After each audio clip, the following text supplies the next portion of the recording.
So tell us, how did this start? How did you get involved? The 40-hour Jammin basically was an idea I actually had about 15 years ago when I was doing a gig for World Vision in the Queen Street Mall. And incidentally, it was, I think, Katie Noonan's father who had instigated that first performance that I was involved in with World Vision. And I just had this idea of like, well, they were raising money for the 40-hour famine. And I thought, well, what if, is that a thing? Do people do music for fundraising? And the idea came to mind of doing a Jammin like for 40 hours. And I mentioned it to him and he said, that's a great idea. You should do something with that. Now, so that was like 15, 20 years ago. So, it took a while, but now, fast forward into the future.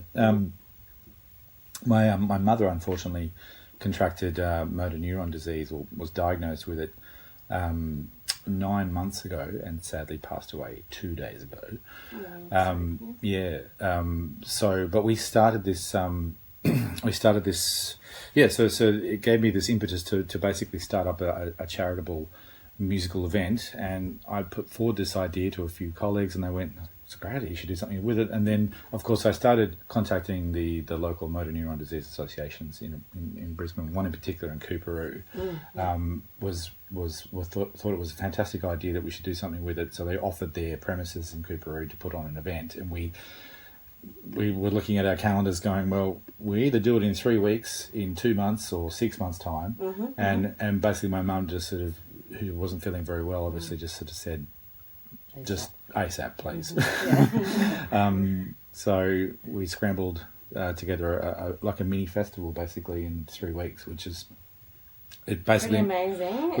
Basically meant I lived on a phone for that entire time. Trying to organise a whole bunch of artists is difficult at the best of times. Absolutely. But everyone, I'm just so blown away by everyone's generosity in a moment of need, because everyone was, like a lot of people I asked were miraculously available at such short notice. Had I asked whether they were available in 6 months' time, it probably would have been harder because people just don't know what they're doing in 6 months' time. They don't want to commit sometimes. But when it's that short of a time, they go, actually, you know what, I'm not doing anything on the 17th of November, So, so I was very lucky that I had people like Lindsay Pollock, who I'm a great admirer of, come down to the show and perform with myself as well, because we literally just started on a new project. And so all these little new projects and older projects like Flamenco Fire, which you've just heard, which was something that I started involving myself in 2001 or 2000 it was. And I at the time didn't know much about flamenco music or Spanish music. I had trained as a classical violinist, so through these connections in Brisbane and through the world music community, I've been very grateful for the fact that I haven't actually had to go overseas all that much, because the world music community here is so strong and so supportive. And then to sort of rally all those musos together without any rehearsal. We had 3 weeks to organise it. I spent the whole time organising, 0 time rehearsing. But then, I went, well, I've done Flamenco Fire for 15 years. I'm sure we'll know some songs. And then a whole bunch of other artists that came in on board. I was doing a performance with Lauren Lucille, who's a jazz singer who's based in London now. But she organised her own sort of group with her uncle, Steve Russell, and Peter Walters on bass and so forth. And, and she was like, all right, so you're playing with every act. And I'm like, yeah. When do we get to rehearse? And I'm like, there is no time. I think we'll be fine. That's the beauty of jazz, and that's the beauty of some musics, is that you can just slot in, at the extreme last minute. So for me, it was almost, it was a, had it not been for this terrible situation with my mum, I just don't think I would have ever done anything like this. Pulled it together. And I wouldn't have pulled it together, and I would have thought to myself, this is a crazy idea, to put on a concert where you're involved in every single act for 40 hours. A long time. But, as I was explaining this to my mum, who at the time I started getting difficulty with talking and swallowing and everything and breathing, she has this little notepad that's that she writes on, And when I said to her, what do you think about this idea? And she just wrote the words easy. And she put it up to me and said, it's easy. You'll be able to do it. Because literally my mum's was living a 40-hour Jammin in a way every single day of her life in the sense that she had to survive. Yeah. You know, every day was a struggle to survive. So to play music without sleep seems like relatively easy compared to someone who's in that situation. So 40 hours you lasted it. You made it. I made it, yeah. How did you keep awake all that time? I had a support crew, a network of people sort of behind the scenes helping me out.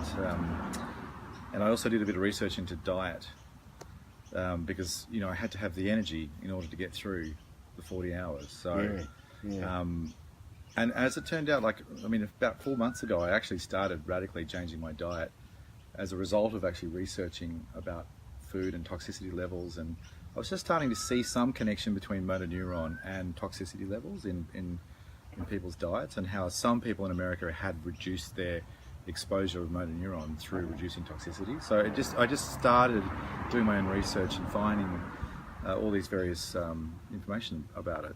Yeah. But I then, as a result, just started to see what change I had in my own health as a result of changing that. So as it turned out, I went sort of vegetarian, vegan almost like 4 months ago and started this progression. So you really worked your way up to the home. Yeah, I sort of worked my way up to this, not knowing I was actually going to be doing this whole 40-hour Jammin event. So it was just pure coincidence in the end. If you're okay with that, I'll just pop you on hold and you'll be able to hear the program. Easy. Hello, Shenzo speaking. Hi, it's just Heidi from Star 106. Sorry we keep missing each other. That's all right. That's okay. I got a little bit confused there myself. I thought I'd spoken to you before, but it was someone else. Sorry. That's all right. That's all right. We just wanted to know if you were okay to do an interview. I've just done 2 already. So awesome. I've pulled over on the side of the road here at the Bruce Highway. Awesome. Yeah, totally ready. Okay, we'll ring you in about 5 minutes. Is that okay? Not a problem. Between 3 and 5 minutes. Yep. Okay, cool. Okay, bye. Cheers. And, you know, the feedback from the world music community was that it was just a terrific event that obviously not only raised funds from much needed research for the disease, but also just in general for bringing the community together and feeling a part of something. Like I know that, the Mazaza guys were talking to me about, you know, how fantastic that everyone just rallying together and making it sort of this big celebration. Yeah, and I think, you know, like particularly with when we class gypsy music as a thing, we see a flamenco community, we see a gypsy swing jazz community, we see all these little communities, and sometimes they do obviously find each other at festivals and sometimes on concerts as well. But it was just so nice to be able to bring them all together and go, well, we've all got a common thread here in some respect. It's music, and we were all giving our time and we were just having fun with it. And there was, and that's the beauty of the jam, is that, you know, I'd loosely programmed, you know, I mean, normally you wouldn't say, all right, well, there's 2 hours for gypsy jazz. Then, you know, like, and in that time we had, like literally 15 minutes before the concert, I had someone from the Motor Neuron Disease Association come up to me and say, hey, listen, there's a friend here from Vision Australia who's brought a blind piano accordionist. Would you like them to join you in the jam? And I'm like, right, well, what does he play? You know, like, what songs does he know? And then they started rattling off a whole bunch of songs I didn't know. They were traditional songs, traditional German and Austrian pieces. And I said, look, it'll be fine. Just I'll call him up, and he started. Benny's his name, and I've met his parents, Joe and Erica. They're such beautiful people. And he got up there and he started playing away. He was a bit nervous at first, and then his mum just went, chicken dance. and so chicken dance and then everyone went, oh, we all know chicken dance. And so it went on for like 10 minutes. It was like this like epic, because it gets faster, improv jam thing. And it brought the house down. So, you know, and they were saying to me, you know, the other day when I caught up with them, how impossible they find it to turn up to events and go, hey, would you mind if our son played? You know, they just, you know, so that's where the jam environment, at first it seems to most people that promote or to put festivals on get a little bit scared about what the jam means, because you can't control it in some cases. It can, you know, everyone has visions of just people playing bongos for 2 days and nothing else. So, No, that's a West End jam. Yeah. World of music to North Queensland. The man behind this concept, the artistic director of the 40-hour Jammin, and a professional musician himself, Shenzo Gregorio, is with us today. Good morning, Shenzo. Good morning. How are you? I am very well. Now, this is an interesting concept. I know you've done this in Brisbane once before, but you wanted to bring this musical festival to North Queensland. Tell us why. I've had a love affair with North Queensland, I must admit. I was involved with a production in Yarrabah about 5 years ago with Opera Australia. We did the first Indigenous opera back then, and then back in 2005 I actually wrote a musical in Charters Towers for Queensland Music Festival. And having visited the region over a number of years now and got to know a few people, I feel like it's my second home. So it seemed very logical to do this event on Magnetic Island, which is a place I've also been visiting for about 7 years now, on and off, and got to know some of the local musicians and so forth. But then 3 weeks out, once we knew, I contacted a friend of mine and said, look, I think I'm going to get really busy in those last few days. Is there a possibility you can make me up some smoothies in these pre-made smoothie containers, and we'll put them in the freezer and we'll just have them there so that I can just grab them every 6 hours or so and have a ready-made meal with high in protein, high in antioxidants, high in energy.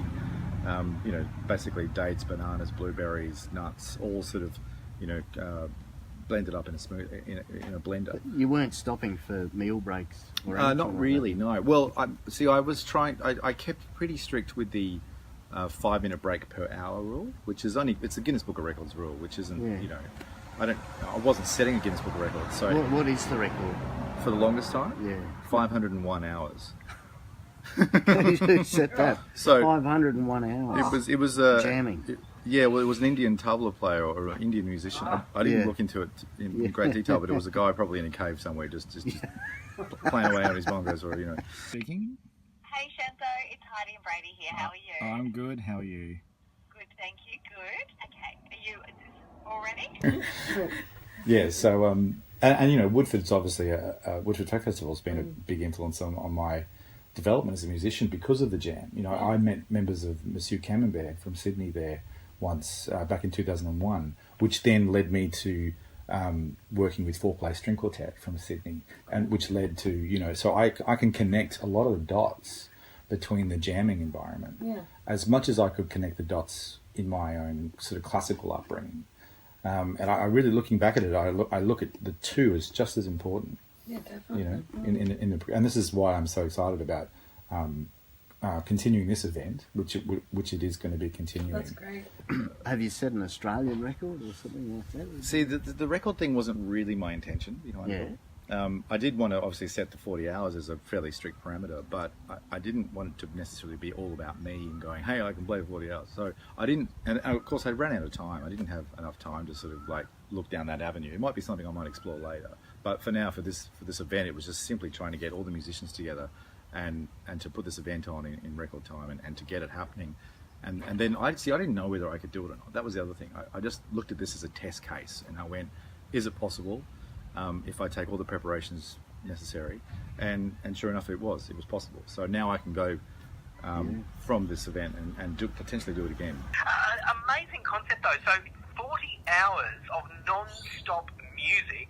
How many musicians will you need on Maggie Island to make this happen? Well, in Brisbane we managed to make it work with 50 musicians that came in, but I've discovered there's a lot of people in the region that play music. So I've got choirs, I've got members of the Barrier Reef Orchestra, the Magnetic Island State School Concert Band, the Aquapella World Music Choir on Magnetic Island and in Townsville.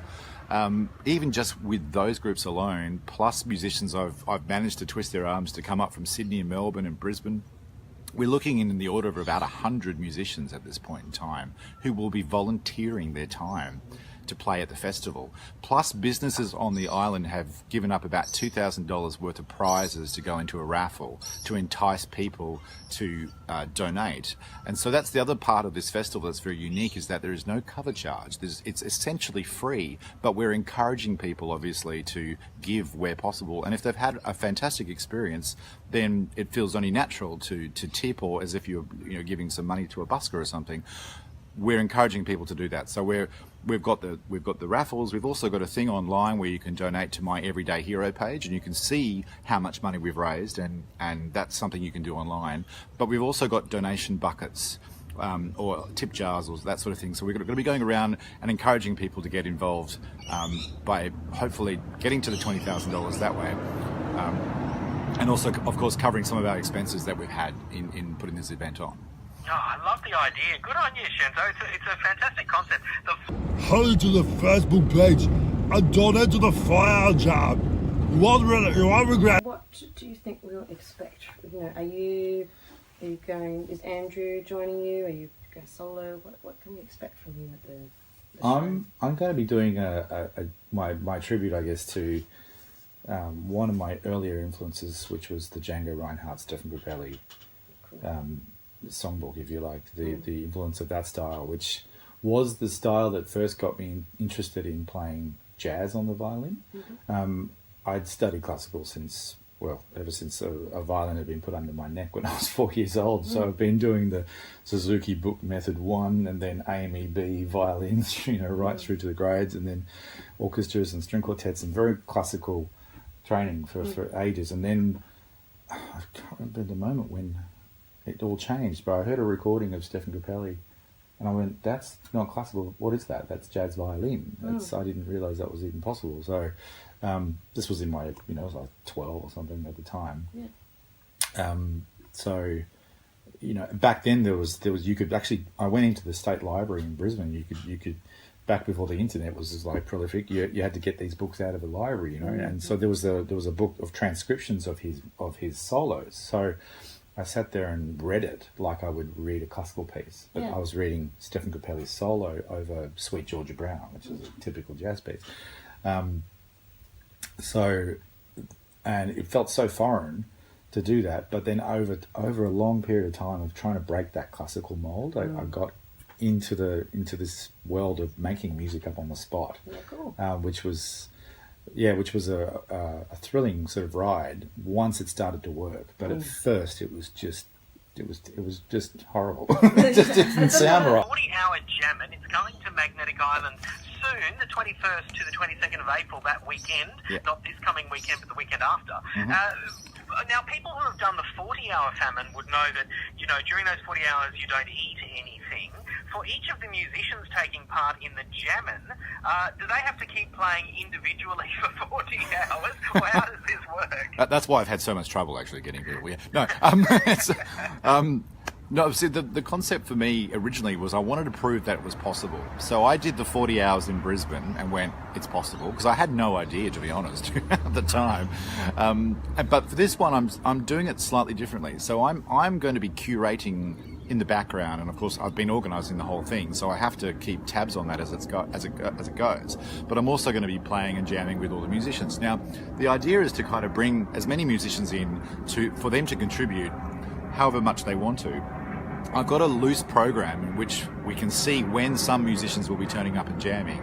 So it's not really required for everyone to play for 40 hours.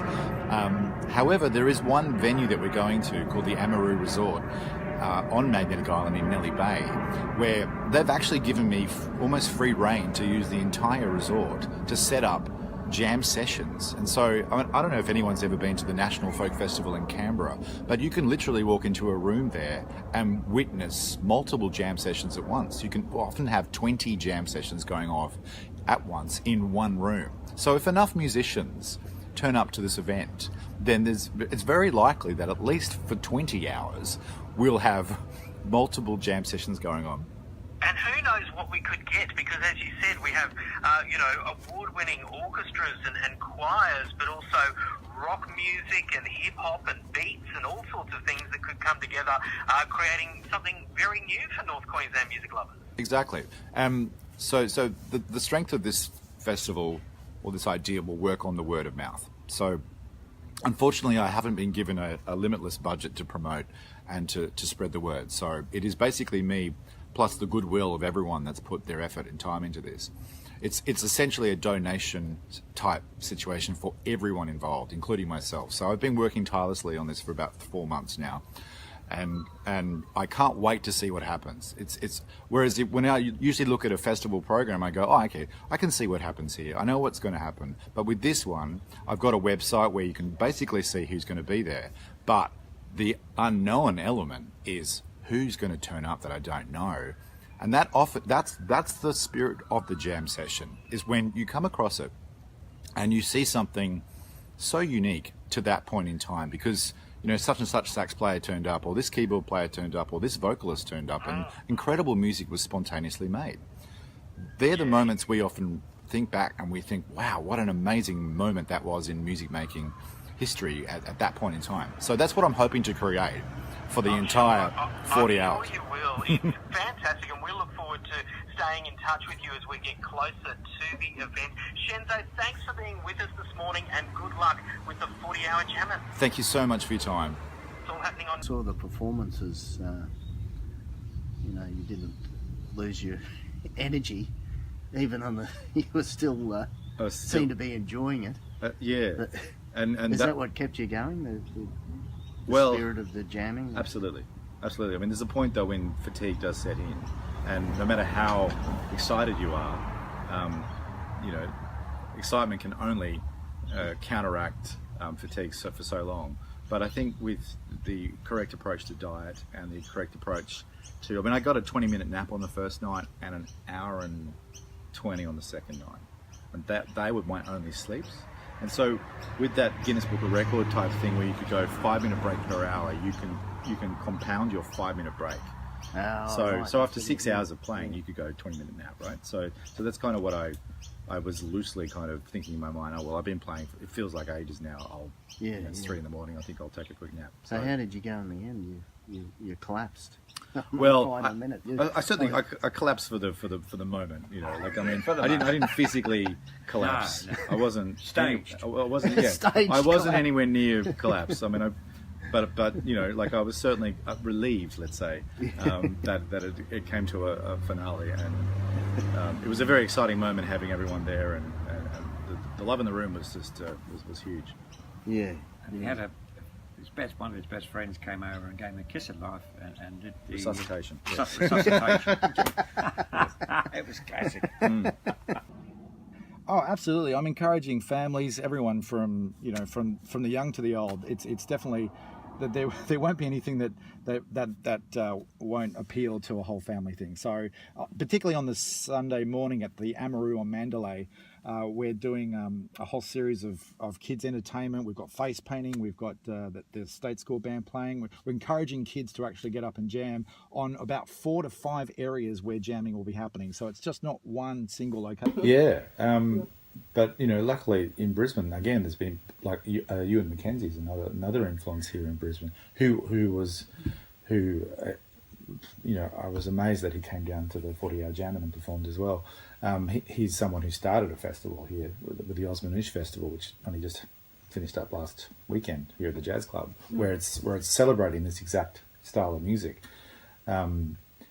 So after a while you don't feel like an outsider in this kind of development of this music, and you feel supported by a small but supportive community. So that will be the style I'll be performing at the concert. And how much have you raised so far? It's almost up to 16,000, but that's still not collating the merch that we got. So I reckon we did a calculation on T-shirts. We raised about with these exact T-shirts, we raised around about $1,200 just on T-shirts alone. So we haven't added this into the final mix. So plus we had the artists all generously, in some cases generously, donated their merchandise to our merch table. but in some cases we only had a 20% markup for charity on CDs and so forth. So we're still yet to get the final figures on that, but I reckon somewhere around, if the shirts were around, 1,200 or something, then we've probably somewhere in the vicinity of another 2,000 on top of, we've almost made 16,000. So you could safely say 18,000 raised from the event, which is, I made the goal of 40,000, so we're just shy of halfway. But it is open till April, isn't it? Well, this thing will still continue. Yeah. Yeah, I approached C-Link about a month ago and had friends who were working within C-Link to set it up. And as by chance, I actually played on the C-Link video that was being played on the ferries. And I said, look, just call it quits. We'll do a barter. I'm sure one day I'll have to call in a favour. And sure enough, this was a big favour. I was asking for 80 free tickets for artists to come from Townsville over to the island, and they've agreed. So it's just so amazing that they've come on board and supported this event with just to reduce the costs down for the artists, because they're all coming over to donate their time for this event. But Shenzo is obviously known for not just playing violin, but the acrobatic performances that come with the violin. How did that come about? How did you end up upside down in the air playing violin? I often tell this story at dinner parties, and it goes on for about 25 minutes. So I'll give you the very quick version. We've only got 10 minutes We've only left. got 10 minutes left. In 1999, my sister, who's also a violinist, started this music awards night in Brisbane for gigging musicians. It was a one-off thing that only happened at the University of Queensland. Oh. We called it the Mogi Awards. It was like a Logie Award, but for musicians. Cool. It was very low-key at first. It was like, just a couple of us will get around and go, hey, pat on the back, well done for gigging in Brisbane. My sister, being very tenacious, rang up the arts minister at the time, Matt Foley, and he agreed to come along. And so then we had an important dignitary, and then everyone went, oh, it's an official thing. Meanwhile, we'd put a poster out saying the Mogi Awards, and then special guest, Shenzo Gregorio, stunt violinist, direct from Las Vegas, on the poster. And yes, the poster's already gone out, and then we were like, I've got to do this. I'm not a stunt violinist, I'm not Shenzo Gregorio, and I'm not from Las Vegas. So that's how it all started. Now, there's a whole progression between that and the Queen Street Mall performances that I did in early 2000s, and then the subsequent festival appearances I did around Australia and overseas and whatever. But basically, that's how it started. It started out as an outright lie. You had to fit into that lie. But I had to fit into that lie and somehow make it work. So one thing led to another. Eventually, when you're out of ideas, you end up at the circus, and the circus provided the infrastructure and the know-how on what to do. So, and also the opportunity in the Queen Street Mall during Christmas, usually around this time of year, we had an opportunity to fine-tune this type of performing over 4 years before we actually had it kind of at a level that you could say was ready to perform properly. But through that progression, it started with just the very first time was me just in a harness solo. And then I gradually got a few more members to join me on the quest.